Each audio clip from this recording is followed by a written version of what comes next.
ఇంత భయంకరమైన ఈ ఫైబ్రాయిడ్స్ రాకుండా ఆడపిల్లలు హ్మ్. పెళ్లి కాకముందు అంటే చిన్నప్పటి నుంచి ఏమన్నా లైఫ్ స్టైల్ చేంజెస్ కానీ ఏమన్నా చేయొచ్చా మ్యామ్? తప్పకుండా లైఫ్ స్టైల్ చేంజెస్ డెఫినెట్‌గా ఇంపాక్ట్ అవుతాయి సార్. ఎందుకంటే లైఫ్ స్టైల్ చేంజ్ చేస్తే పీసీఓఎస్ రాకుండా ఉంటుంది ఫస్ట్. ఓకే. ఈ ఓకే. పీసీఓఎస్ వల్లనే మెయిన్‌లీ ఈస్ట్రోజన్ హార్మోన్ ఎక్కువగా ఉంటుంది. ఓకే. ఈస్ట్రోజన్ హార్మోన్ ఎక్కువ ఉంటేనే ఫైబ్రాయిడ్ అనేది నథింగ్ బట్ గర్భసంచిలో ఉన్న కండరం ఓవర్ గ్రో అవ్వడం అన్నమాట. ఓకే. సో అది ఓవర్ గ్రో అవ్వకుండా ఉంటుంది. ఓకే. డెఫినెట్‌గా మీరు సన్నగా ఉంటే మీకు ఫైబ్రాయిడ్స్ రావు అని నేను చెప్పను. ఓకే. మీకు కొంచెం ఫెమిలియల్ టెండెన్సీ ఉన్నప్పుడు సన్నగా ఉన్న వాళ్ళకి కూడా ఫైబ్రాయిడ్స్ రావచ్చు. ఓకే. కానీ అట్లీస్ట్ మనం కొంతవరకు కంట్రోల్ చేయొచ్చు.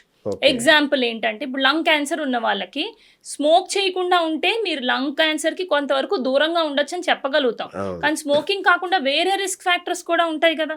ఇప్పుడు ఎన్విరాన్మెంట్ పొల్యూషన్ ఫ్యాక్టర్స్ అవును. ఉన్నాయి కొంతమందికి ఫ్యామిలీలో. అలాగే మీరు చేయగలిగింది ఏంటంటే మీ వెయిట్ మెయింటైన్ చేసి లైఫ్ స్టైల్ హెల్దీగా ఉంచుకుని స్ట్రెస్ కంట్రోల్ చేసుకుని పీసీఓఎస్ రాకుండా మెయింటైన్ చేసుకోగలిగితే దానివల్ల తద్వారా వచ్చే ఫైబ్రాయిడ్స్ని అట్లీస్ట్ అవాయిడ్ చేయగలుగుతాం. ఫుడ్ హ్యాబిట్స్ ఏమన్నా మార్చొచ్చా మ్యామ్? ఫుడ్ హ్యాబిట్స్ కూడా మళ్ళీ జంక్ అవి తింటే ఆబ్వియస్గా హార్మోనల్ ఇంబ్యాలెన్స్ వస్తుంది. హార్మోనల్ ఇంబ్యాలెన్స్ వస్తే పీసీఓఎస్ వస్తుంది.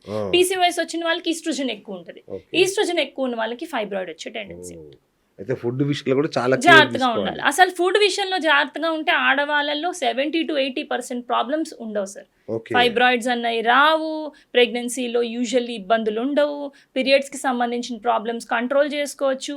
మెనోపాజ్ హ్యాపీగా మెనోపాజ్లోకి వెళ్ళొచ్చు. యూరిన్ లీక్ లాంటి ప్రాబ్లమ్స్ రావు.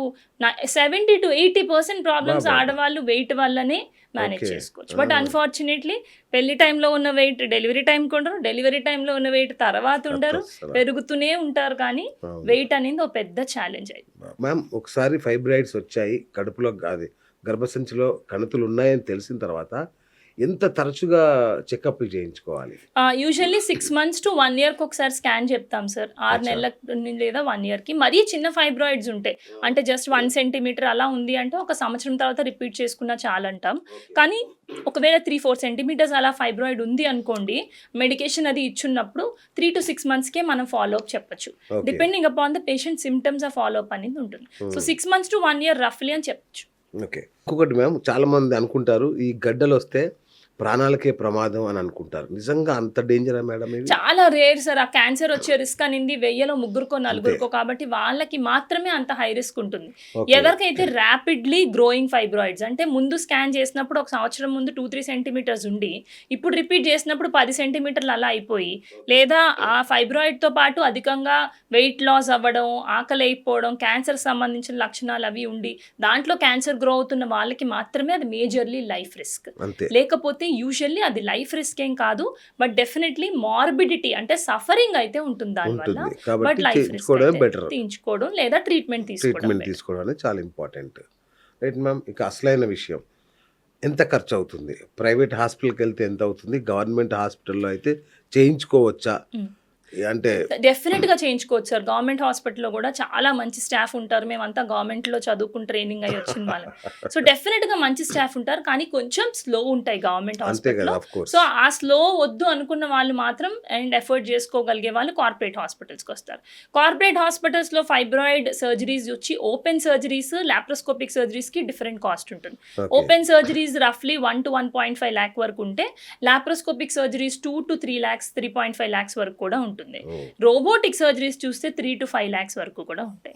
సో ఇందులో ఇన్సూరెన్స్ కూడా యాక్చువల్లీ కవర్ అవుతుంది. చాలా మందికి నిజంగా ఫైబ్రాయిడ్స్ ఉండి మీకు స్కాన్ రిపోర్ట్స్ ఎవిడెన్స్ ఉంటే ఇన్సూరెన్స్ ఎవరికైతే ఉందో వాళ్ళకు ఆల్మోస్ట్ 70 to 80% అనేది ఇన్సూరెన్స్లోనే కవర్ అవుతుంది. ఓకే. కానీ చాలా మంది ఇన్సూరెన్స్ తీసుకోరు, మిగిలిన అన్ని ఖర్చులు పెట్టుకుంటా ఉంటారు, కానీ ఇన్సూరెన్స్ అనేది నెగ్లెక్ట్ చేస్తారు. కరెక్ట్. సో ఇన్సూరెన్స్ అనేది ఫోకస్ చేసుకుని తీసుకుంటే లైఫ్లో ఏదో ఒక టైంలో, ఎందుకంటే ఆడవాళ్ళకి ఒకటి డెలివరీ టైంలో ఉపయోగపడుతుంది ఇన్సూరెన్స్, 2 మెనోపాజ్ టైంలో ఉపయోగపడుతుంది, అవును. 3 70-80 వరకు బతికితే తర్వాత యూరిన్ లీక్ ప్రాబ్లమ్స్ అని మళ్ళీ హార్ట్ ప్రాబ్లమ్స్ అన్నీ కూడా ఉంటాయి. సో లైఫ్లో ప్రతి మనిషికి 2-3 సార్లు ఏదో ఒక మేజర్ ఖచ్చితంగా, ప్రాబ్లం ఇప్పుడున్న ఖచ్చితంగా. టైంలో, అప్పుడు జనరేషన్ లాగా లేదు. లేము కాబట్టి ఎస్పెషల్లీ పోస్ట్ కోవిడ్ అవును. ఇన్సూరెన్స్ అనేది ఉంటేనే బెటర్.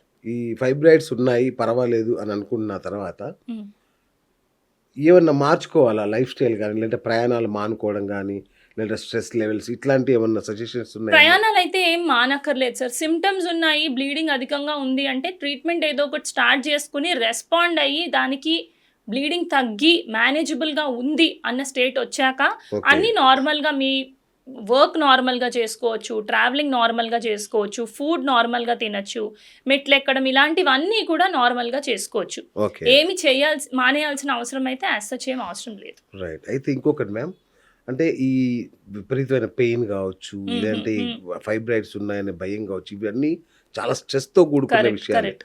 సో ఎట్లా మేడం వీటిని ఎట్లా మేనేజ్ చేయడం, అంటే వీళ్ళు ఈ స్ట్రెస్ని ఎలా భరించడం, ఎట్లా జయించడం యాక్చువల్గా? ఒకటి ఫస్ట్ దీనికి సొల్యూషన్ ఉంది. ఓకే, డెఫినెట్ గా మీ డాక్టర్ని కన్సల్ట్ చేసినప్పుడు మీ డాక్టర్ని నమ్మండి, Right. Trust and then go.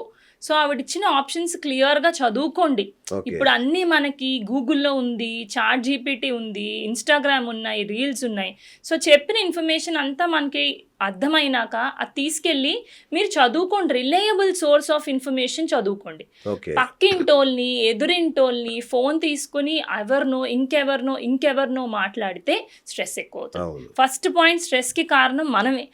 మన ప్రాబ్లమే 10 మందితో డిస్కస్ చేస్తాం, వాళ్ళందరూ వాళ్ళ ఎక్స్పీరియన్స్లు చెప్తారు. కానీ డాక్టర్లు ఏం చెప్తారు, మా ఎక్స్పీరియన్స్తో పాటు ఎవిడెన్స్, అంటే వేల మంది అంతే చేసిన కదండి, అవును. స్టడీస్, అక్రాస్ ద వరల్డ్ ఉన్న స్టడీస్ మేము చెప్తాం, correct, which is expert opinion అనమాట. Correct, expert opinion and lot of evidence.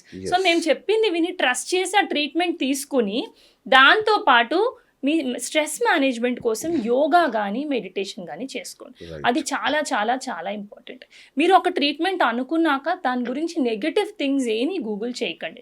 మీరు ట్రై చేయాలని అనుకున్నప్పుడు మనస్ఫూర్తిగా 3 months to 6 months లేదా 1 year అది ట్రై చేయండి. రెస్పాన్స్ వస్తే ఫైన్, మంచిది, ఇంక సర్జరీ అనేది అవాయిడ్ అయిపోతుంది. అంతే కదా, రెస్పాన్స్ రాలేకపోతే ఇంకప్పుడు ఎలాగూ తప్పదు, ఓకే, సర్జరీకి వెళ్ళాల్సి వస్తుంది. ఓకే. సో ఏం కావాలి, ఏం చేద్దాం అనుకుంటున్నారు, ఇదివరకు రోజుల్లో అయితే లోపలికి మీరు రాగానే డాక్టర్ మీకు 30 seconds 1 minute మాట్లాడి, ఓ గడ్డు ఉందా, సర్జరీ, ఎనస్థీషియా, వెళ్ళిపో, అవును. అడ్మిట్ అయిపో. ఇప్పుడు అలా కాదు, మేము 20 నిమిషాలు 25 నిమిషాలు మీకు ½ an hour మాట్లాడుతున్నాం, ఆప్షన్స్ అన్నీ క్లియర్గా చెప్తున్నాం. మీరు వెళ్ళే డాక్టర్ని నమ్మి అన్ని ఆప్షన్స్ చూసుకుని రిలయబుల్ సోర్స్ ఆఫ్ ఇన్ఫర్మేషన్ చదువుకుని ఎక్కువ మనతో డిస్కస్ చేయకుండా ట్రీట్మెంట్ని మనస్ఫూర్తిగా ఒక 6 months ప్రయత్నించండి.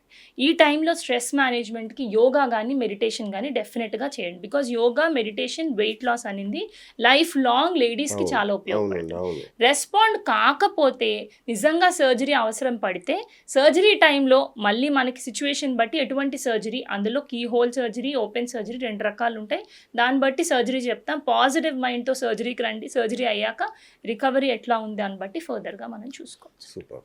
అండ్ మేడం, దీంట్లో కూడా క్యాన్సర్ స్టేజెస్ ఉన్నట్టుగా ఈ ఫైబ్రాయిడ్స్ లో కూడా స్టేజెస్ ఉంటాయా? లేదు సార్, యూజువల్లీ ఫైబ్రాయిడ్లో స్టేజెస్ ఏమి ఉండవు. ఓన్లీ దాన్ని మాకున్న స్టేజింగ్ ఏంటంటే మా చదువు ప్రకారం లొకేషన్స్ బట్టి మేము స్టేజింగ్ ఇచ్చుకుంటాం. దానికి ఓకే, ఫిగో 0, ఫిగో 1 అలాగా 0 నుంచి 8 స్టేజెస్ ఉంటాయి మాకు. అచ్చా, అది లైనింగ్ కి ఎంత దగ్గరగా ఉందనుకో, మొత్తం లైనింగ్ లో ఉన్నదాన్ని ఫిగో 0 అంటాం, సగం లైనింగ్ లో ఉంటే ఫిగో 1 అంటాం, సగం కన్నా తక్కువ ఉంటే ఫిగో 2, పొరలో ఉంటే 3, 4, 5 అలా దాని పొజిషన్ బట్టి మేము స్టేజింగ్ ఇచ్చుకుంటాం. కానీ దాని సివియారిటీ లేదా సిమ్టమ్స్ బట్టి అయితే ఎటువంటి స్టేజింగ్ లేదు.